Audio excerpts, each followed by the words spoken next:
नमस्कार मित्रों, मैं आपका मित्र दीपक तनेजा आप सभी का स्वागत करता हूं आपके सबसे लोकप्रिय चैनल योर काल चक्रा में। मित्रों, पंच महापुरुष योग उस सीरीज में हम मालव्य योग के ऊपर आज बात करेंगे।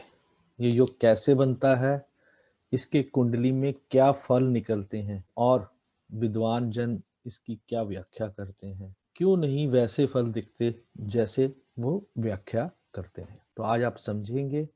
आशा करता हूँ जिनका मालव्य योग होगा वो मेरी बात से सहमत होंगे। मालव्य योग शुक्र ग्रह से बनता है।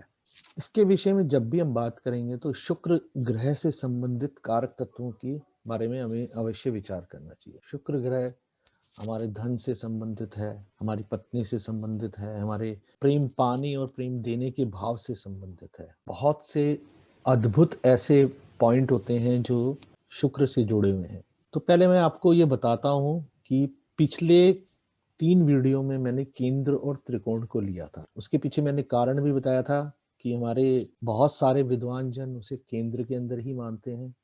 शास्त्र में भी बहुत जगह पे केंद्र का ही वर्णन है, लेकिन कुछ लोग जो है त्रिकोण को भी लेते हैं। तो मैंने केंद्र और त्रिकोण का विषय लिया था। इसके बाद मेरे को कुछ विद्वानों ने पूछा, जिनको व्यक्तिगत पे भी मैंने उत्तर दिया, परंतु बहुत सारे लोगों को ये इस विषय में था कि आप कहीं लिखित में बताइए कहाँ होता है। इसका उत्तर मैं 2 प्रकार से दूंगा कि लिखित में कई चीजें ऐसी हैं जो हमारे ऋषियों ने लिखी हैं, उनकी व्याख्या ही हम लोग पढ़ते हैं। मैं सीधा सरल इंसान हूँ, मेरे को संस्कृत नहीं आती है। हम लोग जितनी भी किताबें पढ़े हैं वो किसी न किसी विद्वान की व्याख्या के बारे में ही पढ़े हैं। दूसरी बात यह है कि अलग से विचार करना, ऐसा कहीं पे भी उन क्लासिक्स में नहीं लिखा कि आप अलग से विचार करेंगे तो गलत हो जाएंगे। तो हमें ओपन माइंडेड होके रिसर्च वे में ढूंढने की कोशिश करना चाहिए। मैं क्यों पीछे ले रहा था, मैंने पहले वीडियो में ये बताया था कि जो केंद्र होते हैं ये हमारी कुंडली के पिलर्स होते हैं और पूरी कुंडली इन पिलर्स के दम पर टिकी हुई होती है। अगर ये पिलर्स वीक हैं तो आपकी कुंडली के रिजल्ट्स कभी भी बहुत अच्छे नहीं आएंगे। इसके साथ जो ये पंचम और नवम भाव और लगन, ये तीनों त्रिकोण में भी आते हैं। ये त्रिकोण जो होते हैं हमारे दरवाजे होते हैं, हमारी हर चीज की प्राप्ति के दरवाजे। अगर ये दरवाजे अच्छी तरह से पॉजिटिव वे में स्ट्रेंथ लिए हुए बैठे हैं तो आपके दरवाजों से आपके पास हमेशा पॉजिटिविटी ही आएगी। यहाँ पे अगर नेगेटिव इम्पैक्ट ज्यादा है तो आपके पास नेगेटिविटी लाइफ में बहुत ज्यादा आएगी। ये बेस है कुंडली देखने का। अब मुझसे अलग कोई सोचता है तो वो बुरा नहीं है, ना ही गलत है। आपको पूरा अधिकार है, आप अलग से सोचें, अलग से विचार रखें और अपने सिद्धांत के अनुसार ही विचार को व्यक्त। तो मैं आपको बता रहा था कि जो शुक्र ग्रह है ये सौंदर्य का, चमक का, ग्लो का, ऐसी जो हमारे फेस पे भी ग्लो होती है, हमारे जीवन में जो ग्लो है वो सभी शुक्र के आधार पर निर्भर है। ऐसी चमक जो हमारे जीवन में नजर आए, जो दूर से हमें अलग करे समाज के अन्य लोगों से, वो शुक्र के माध्यम से ही संभव है। ये रिफाइनमेंट का कारक है। रिफाइनमेंट हर चीज को शुद्धिकरण करते जाना, बेहतर बेहतर बेहतर और बहुत बेहतर। जितना सर्वश्रेष्ठ बनाने में योगदान शुक्र कर सकता है कोई और ग्रह नहीं। एंटरटेनमेंट, मनोरंजन जैसा शब्द जो हमारे जीवन में बहुत महत्व रखता है और हमें खुश रखने में, उसमें बुध, चंद्र और शुक्र, और इनमें भी शुक्र जो है सबसे ऊपर माना गया है। जितने भी ब्यूटी प्रोडक्ट्स होते हैं ये सभी शुक्र से जुड़े हुए हैं। एक्टिंग, अभिनय जो आप नहीं है वो भी दिखाने की क्षमता जो है शुक्र में है। म्यूजिक, डांस, एरोबिक्स, सिंगिंग, ये सभी शुक्र के अच्छे होने पे स्वभावता ही आपके अंदर अपने अंदर होंगे। जितना अच्छा शुक्र होगा उतनी सहजता से इनमें से किसी न किसी चीज में आप पारंगत हो सकते हैं। आपकी अभिलाषा होनी चाहिए। अभिलाषा अगर नहीं है तो ऐसा नहीं होगा, लेकिन अगर अभिलाषा है तो जरूर होगा। इसमें चंद्रमा का रोल भी आ जाएगा। पूरी होटल इंडस्ट्री कहीं ना कहीं शुक्र के जो चमक से जुड़ी हुई है।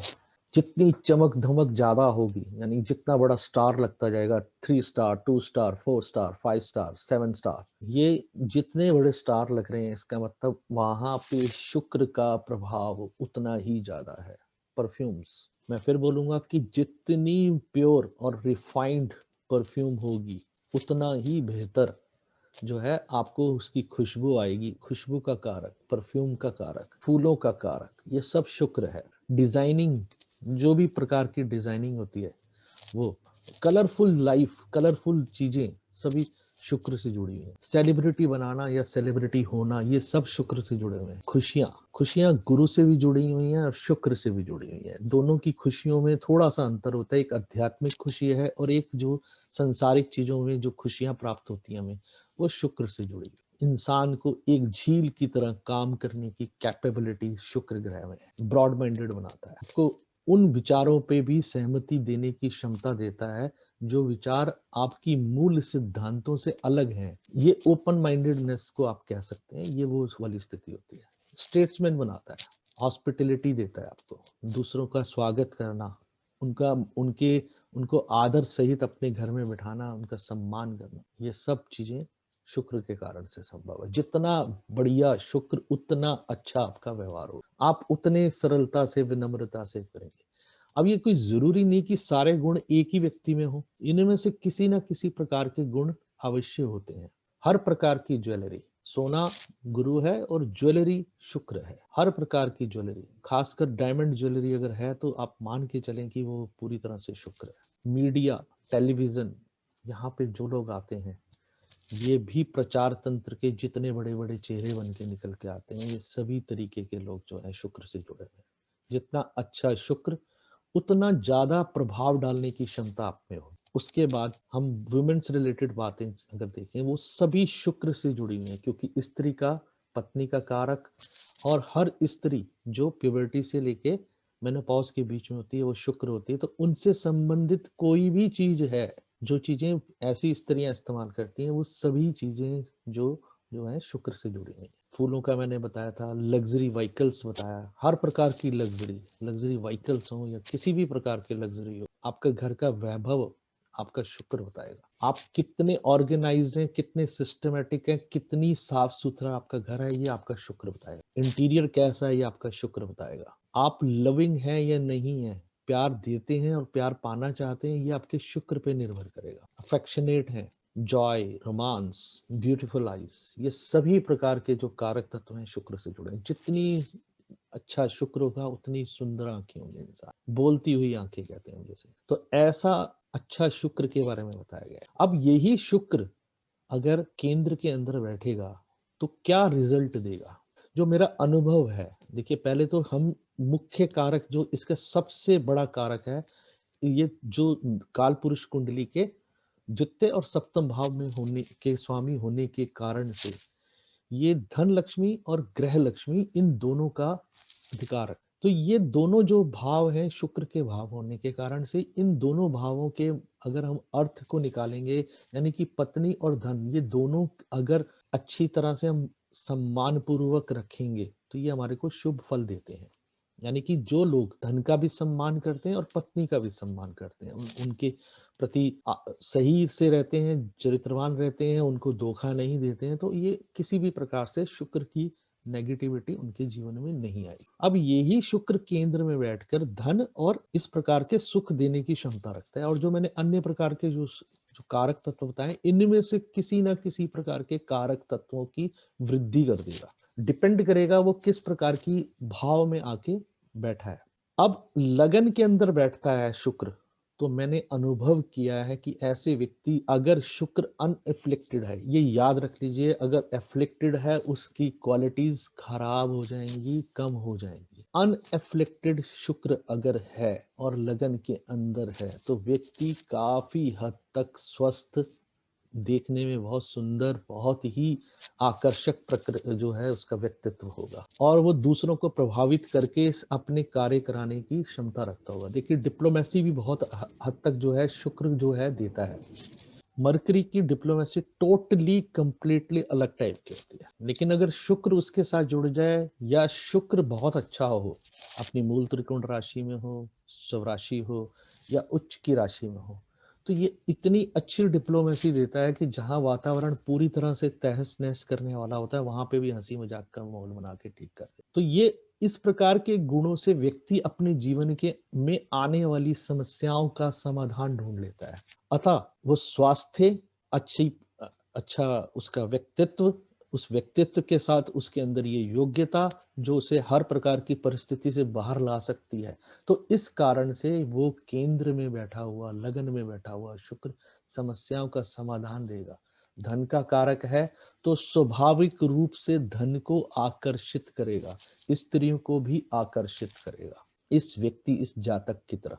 चौथे भाव में बैठा हुआ शुक्र उसके जीवन में सुख की वृद्धि करेगा, और सुख जो शांत होके प्राप्त किया जा सकता है, और वो स्वयं भी शांत रहेगा और दूसरों को भी शांत करने की क्षमता रखेगा। लगन और चौथे भाव में बैठकर वो इस प्रकार के फल दे सकता है। सप्तम भाव में बैठा हुआ शुक्र व्यापार के क्षेत्र में उसे काफी उन्नति दे सकता है, और जो हमारे सामने वाले जो व्यक्ति होते हैं, ऐसे व्यक्ति जो आएंगे उनमें स्त्रियों की संख्या बढ़ा देगा और धनाढ़ लोगों की संख्या बढ़ा देगा, क्योंकि शुक्र जब अच्छा होगा तो हमारा संपर्क भी ऐसे व्यक्तियों के साथ होगा जिनकी धन की स्थिति अच्छी होगी, जिनमें जो मैंने बताया है इन सब में से किसी न किसी प्रकार के कार्य क्षेत्र से जुड़े हुए होंगे।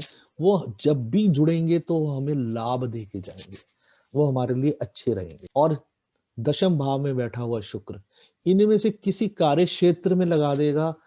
आज की डेट में तो कंप्यूटर लाइन में मैंने बड़े सारे लोग देखे हैं, एक्टिंग लाइन में बड़े सारे लोग देखे हैं, खाने के क्षेत्र में बहुत अच्छे से लोग देखे हैं, जो हॉस्पिटलिटी का जो क्षेत्र हो जाता है उस क्षेत्र में बहुत अच्छे से प्लानिंग करने वाले, बेहतरीन प्लानिंग करने वाले लोग मिले हैं, जिनकी प्लानिंग, क्योंकि बुध भी आसपास ही होता है, अगर बुध का भी पॉजिटिव सहयोग मिल जाए तो आप मान के चलिए उनसे अच्छा प्लानर, उनके से अच्छा सिस्टमेटिक काम करने वाला कोई नहीं मिलेगा आपको।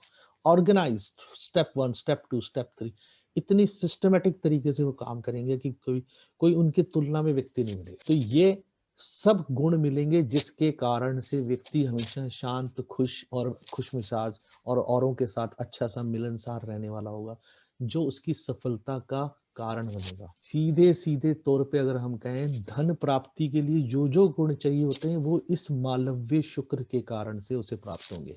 ऐसे व्यक्ति जिनका शुक्र अनइफ्लेक्टेड यानी पाप कतरी नहीं, शत्रु कतरी नहीं, शत्रुओं द्वारा दृष्ट नहीं, अष्टमेश, रोगेश और व्ययेश द्वारा दृष्ट नहीं होना चाहिए, और किसी भी प्रकार के जो मेलेफिक इम्पैक्ट से बाहर बैठा हुआ शुक्र जो है बहुत ही अच्छा रहेगा।